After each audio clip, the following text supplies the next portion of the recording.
Fatty liver disease is becoming more and more common. The good news is that this is a disease of lifestyle, which means that making simple changes can cure the disease. In this video, I am going to give you the 5 steps to cure fatty liver disease. Enjoy.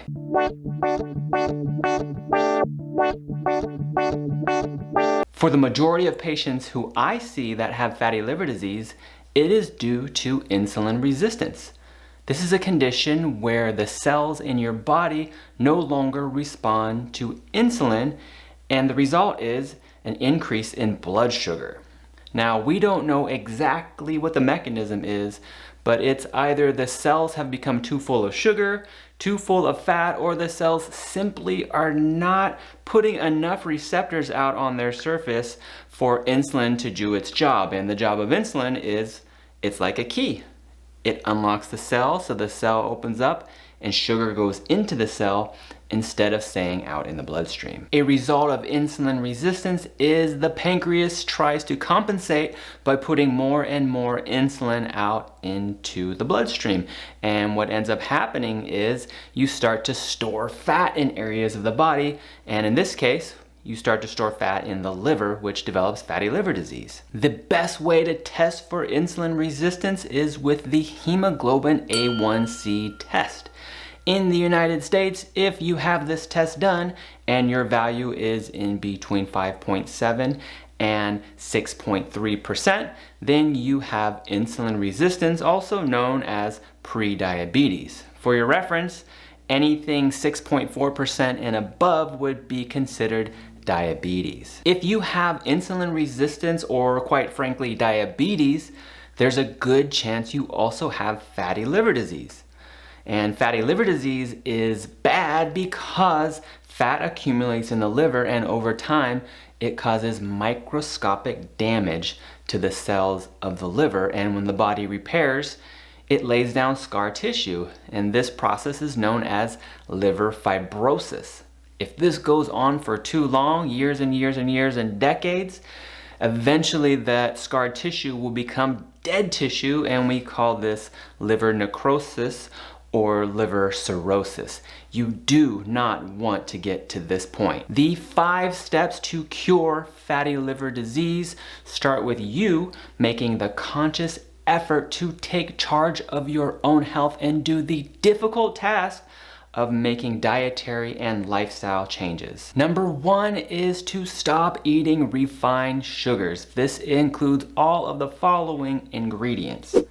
You want to make sure that you're reading the labels of all the packaged foods that you're eating and checking the ingredients and make sure they don't have any of these listed in the ingredient list. If you prepare your own food, you're following a recipe or something that you've done for years and years, and you've added sugar or any of these ingredients, you could replace that sugar with some other alternatives such as stevia, monk fruit, or a sugar alcohol like xylitol. And if you want more information on sugar alcohols, I made another video on this topic, and the link is down in the description. Concerning refined sugars, the absolute worst thing you could do is to drink the refined sugars. So anything from the list I just mentioned, if you are drinking something and it is in the ingredient list, avoid that like the plague. Now, this also includes drinking fruit juice. Never, ever, ever drink fruit juice. You may think, oh, a glass of orange juice is healthy with breakfast.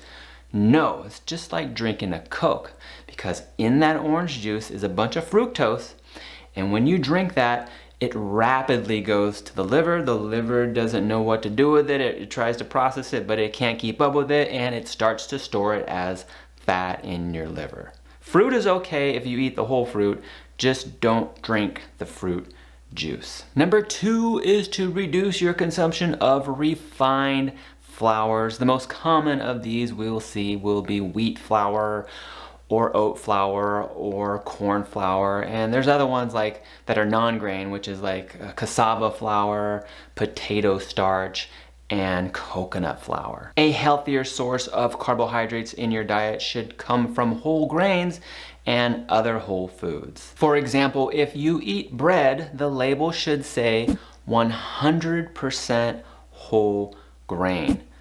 Do not be fooled by label tricks.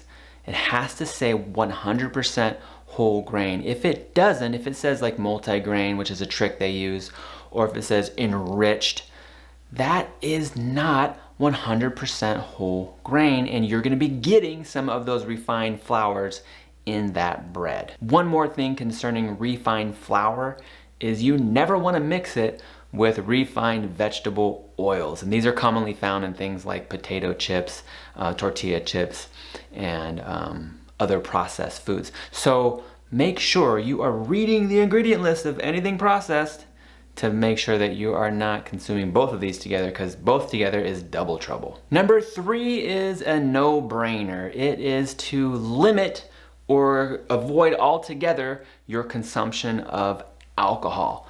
Do not listen to that nonsense of 1 to 2 glasses of wine per day is healthy.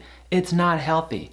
If anything, the maximum you should be having is 2 to 3 alcoholic beverages per month, and reserve it just for social occasions, if any. Number 4, intermittent fasting will expedite the process of lowering your insulin resistance and getting the fat out of your liver. Intermittent fasting just means that you are making a conscious effort to only allowing yourself to consume calories at specific times per day with breaks in between eating times. So the easiest method is just to eat 3 meals a day, maybe at 7 a.m., noon, and 5 p.m. with no snacks in between. So you're taking the breaks in between. That way that you're giving your body time to let that insulin drop down and make your cells more hungry to take up the blood sugar. The other 2 popular methods of intermittent fasting are a little bit more difficult. One of them is known as the 5-2 plan. In the 5-2 plan, 5 days a week you eat your normal 3 meals a day, but for 2 days a week you only allow yourself to have 1 meal on those days. So essentially, for 2 days a week you are doing about a 23-hour fast. The other form of intermittent fasting that is popular is the 16-8 plan, which means that you are only allowing yourself to consume calories within an 8-hour window per day. The other 16 hours you are doing fasts, and this one happens every single day. Finally, the 5th step is to exercise regularly. Now, you don't have to be a warrior and do anything crazy.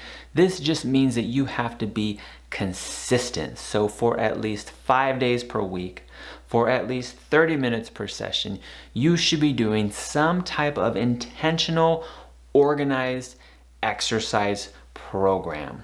And the reason why exercise is good for fatty liver and for insulin resistance is because when you are exercising, those cells of your muscles, which make up most of the mass of your body, are going to become real hungry for sugar, meaning that your insulin resistance is going to lessen. They're going to become more receptive to the power of insulin, and those muscle cells are going to take up that blood sugar, take that sugar out of the blood so that it lowers your blood sugar, and in fact it will make your pancreas not produce as much insulin.